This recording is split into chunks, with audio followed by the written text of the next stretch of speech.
like to use a sewing machine mat underneath my sewing machine. Now this one here is one that I made with selvages, and I do have a video out on that if you'd like to see that.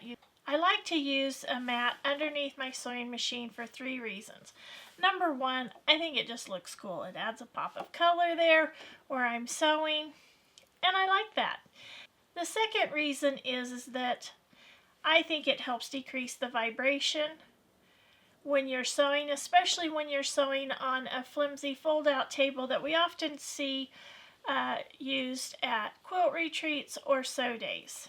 Another reason I like to use these mats is because it reduces the noise that your machine can make. Again, especially when it's on those flimsier fold-out tables. Now today I want to show you how to make one of these mats. I made a super cute one, and this can be used for your sewing machine. Now, if you'd rather just put it beside your sewing machine on your counter, or just use it as for decor in your quilt room, you can do that too. But I've made this especially for your sewing machine. If you use a sewing machine mat, please be sure to tell me about that in the comments below.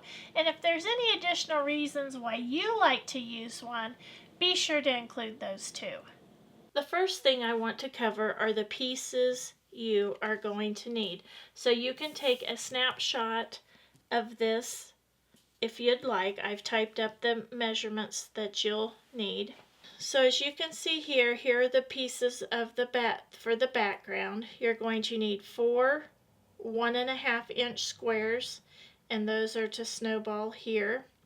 You're going to need 2 pieces that are 1.5 inches by 2.5 inches, and those will go on either side of the thread fabric, or the fabric for the thread. For the spool, which is this fabric, you're going to need 2 pieces that are 1.5 by 4.5 inches. And for the thread, this piece here, you are going to need 2.5-inch squares. So you're going to need 1 2.5-inch square for each spool.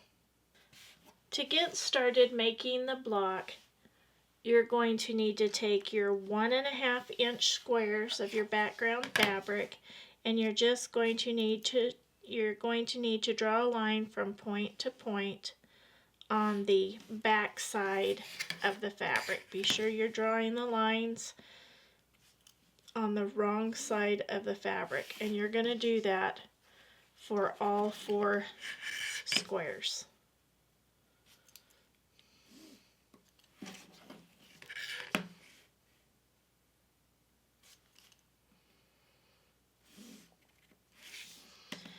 And these are going to be used to create the spool, the end caps of the spool. Next, you're going to take your little square that has the line marked on it. You're going to just lay that on the spool end piece, and you're just going to pin that on there.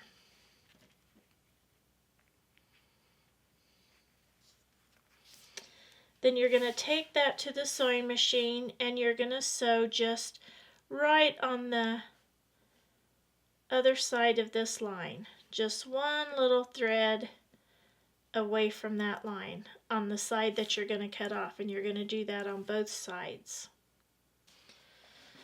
Once you have that done, you're just going to trim those down.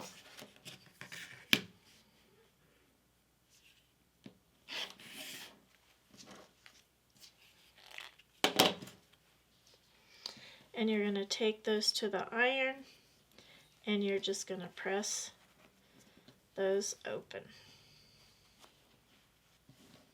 Now be careful, because you're going to have some bias there. So try not to stretch those. And again, that creates the top and the bottom. And once you have it pressed open, your two pieces will look like this. After you've finished the top and the bottom of the spool, you're going to take your 2.5-inch square and you are going to pin your two background pieces on either side of that. Oh, I got a bent pin there. I need to get rid of that one. Actually, do need to get rid of that one and put that to the side. So you'll pin those on there, and then you'll pin this one on there.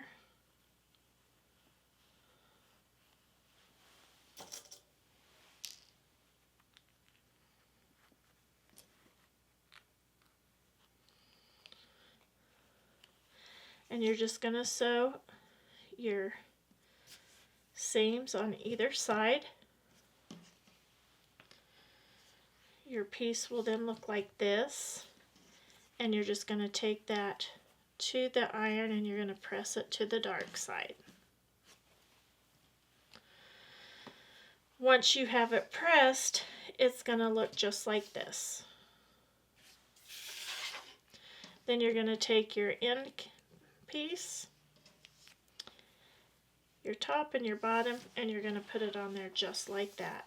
Now when you go to put these on, don't worry about trying to line these up right here. Just pin them, just pin it on there and get the edges where they need to be and pin it on there. And as long as you're using your 1/4 of an inch and cutting accurately, these will come out. These pieces will come out. They may look like they're not going to line up, but when you open them up, they will.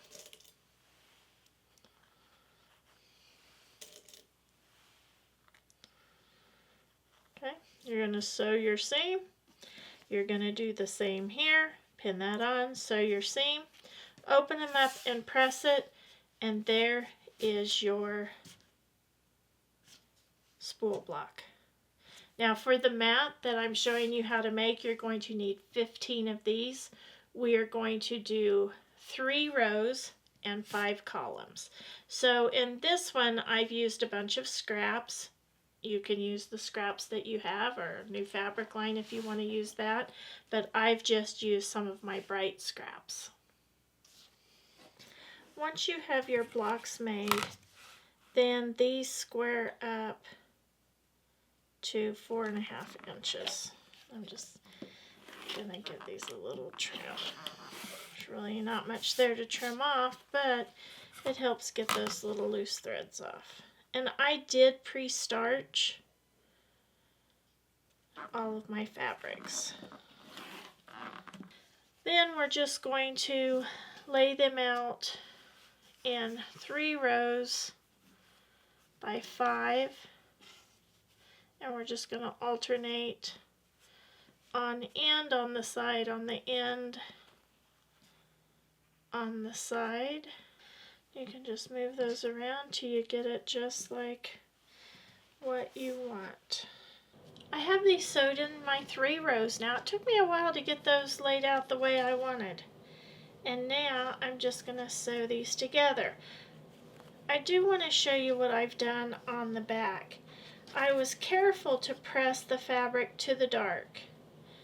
And then all of the seams are alternating, so they're all going to nest together well. But you can see how those are all pressed to the dark.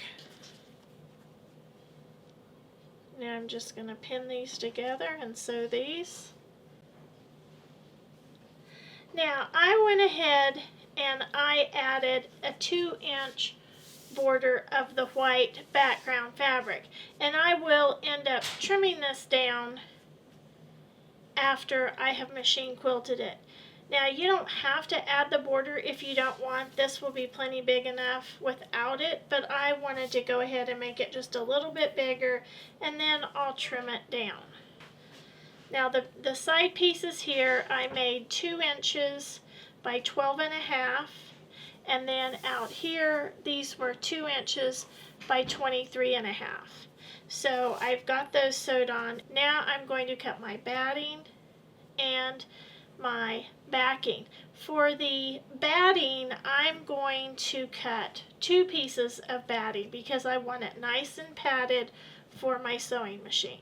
Before I base this and quilt this, I just want to show you what I've done. On the back, I'm just using a print that it's just a scrap, and it's nice and bright like the front. It's not going to show, so I'm going to use that from my stash. And I have used 2 layers of batting for this. I want it to be nice and puffy. I'm going to just do a free motion, meandering quilting design, but I wanted to show you that before I finished it up. So I trimmed this down to 14 by 22, and I did a little stay stitch around the edge, and now I'm just ready to put on the binding. Those 2 layers of batting are going to be nice to help reduce the vibration and noise that your sewing machine can make, especially when you are sewing on flimsier fold-out tables. Alright, now I'm just going to put the binding on. I auditioned these 2 colors for the binding. They're both pretty similar, but I decided to go with this one.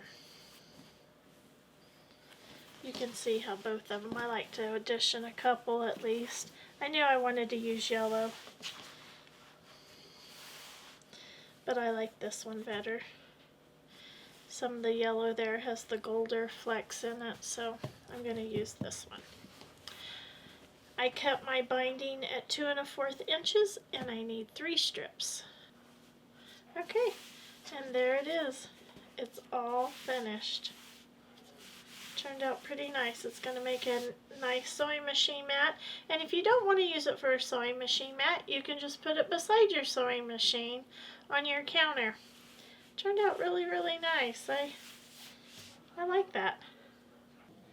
I hope you've enjoyed today's video, and until next time, have fun quilting.